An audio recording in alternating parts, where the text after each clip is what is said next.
Oh, we're started already. Donovan Frost here for LaserRot, and we are making a Kentucky staple, beer cheese. And none of that fucking pussy stuff that's heated up in the oven. This is the real deal. This is the end-all be-all. This is Kentucky beer cheese. Well, hello, it's LaserDisc time. Where I sit around, drink beer, and watch a LaserDisc. Finally, it's LaserDisc time.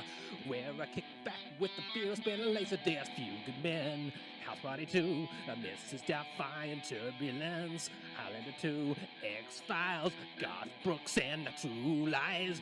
So come on over and take a look at our needed items. You have a shitload of shredded sharp cheddar.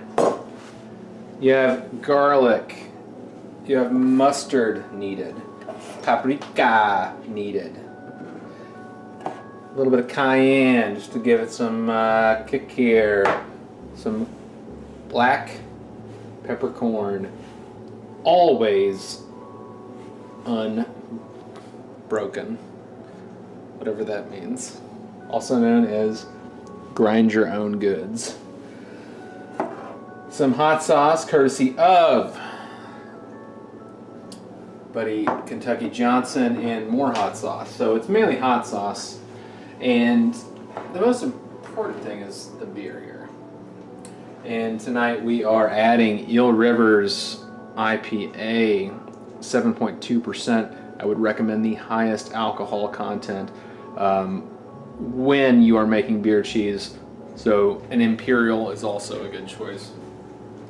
Delicious beer. Had a chance to visit them and enjoyed it thoroughly. Eureka, I believe, in California.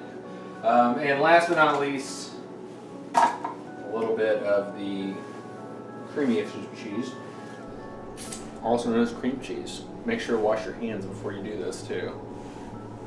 You want to have 3 different cheeses. You want to have a sharp cheddar, an extra sharp cheddar, and a cream cheese just to make it creamier. That goes along with the beer, and I'll show you how it's made in a bit. And you can honestly add any cheese you want.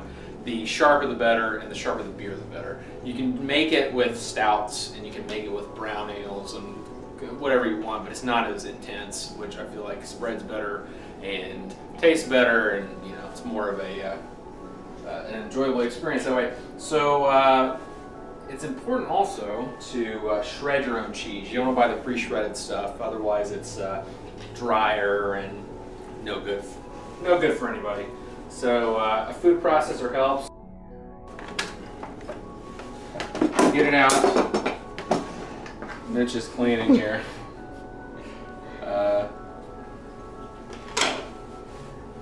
Get your cheese in there. Come on, bring it on in. Bring it on there. Put it all in there. And just add enough to fill a bad boy. So you put your cheese in there. You want to have probably, 10, 15 ounces of sharp cheddar, and then another 8 ounces of very sharp cheddar. Wouldn't recommend using any white cheddar, it's a little too dry. And then whatever else you want in there, just throw some random cheeses in there. I'm going to put some blue cheese in it because I got some to get rid of. We'll see what happens. That in there. A little mold, good for the immune system. And we go to the beer. And then you just pour that bad boy in there. Some people will say to let the beer go flat. Don't listen to those fucking assholes. They're just using shitty beer. And this way, you get it good and coated. And I eye it. About half a beer, a little over, is what I end up using on it. And then you can always add more cheese when it's looking to get a little too runny for your taste. So, pop the top on.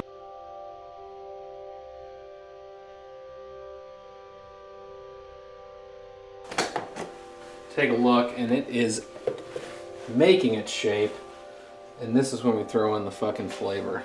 A little bit of garlic. Or a lot of it, in my case, because I like it garlicky. And then we throw in some paprika for color. Damn, that's hard. Got smokiness that we need. And I'm going to use some smoky hot sauce in there. For more color, and a little bit of cayenne. And the last dollop of just pure habanero sauce. And the most important part,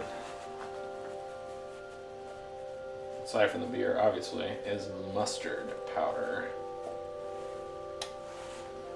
Always needed and enjoyed. To make it a little creamier, as mentioned before, toss the cream cheese in there.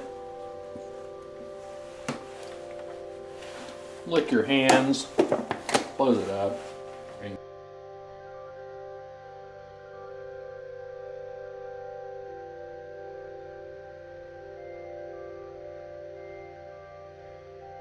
Needs beer. You can hear it. It's struggling.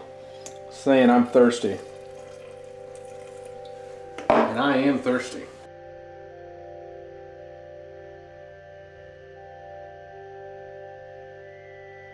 Let's take a gander at her.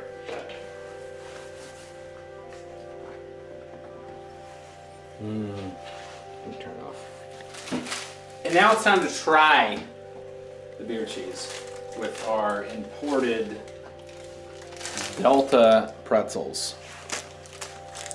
to see how much love it needs left. Oh yeah, it tastes like beer cheese. So we have let it blend for a few seconds until it's nice and creamy, and then we take it and store it in the fridge for 24 hours, and then put it in little containers and you imbibe. And I gotta say, this is the best round yet.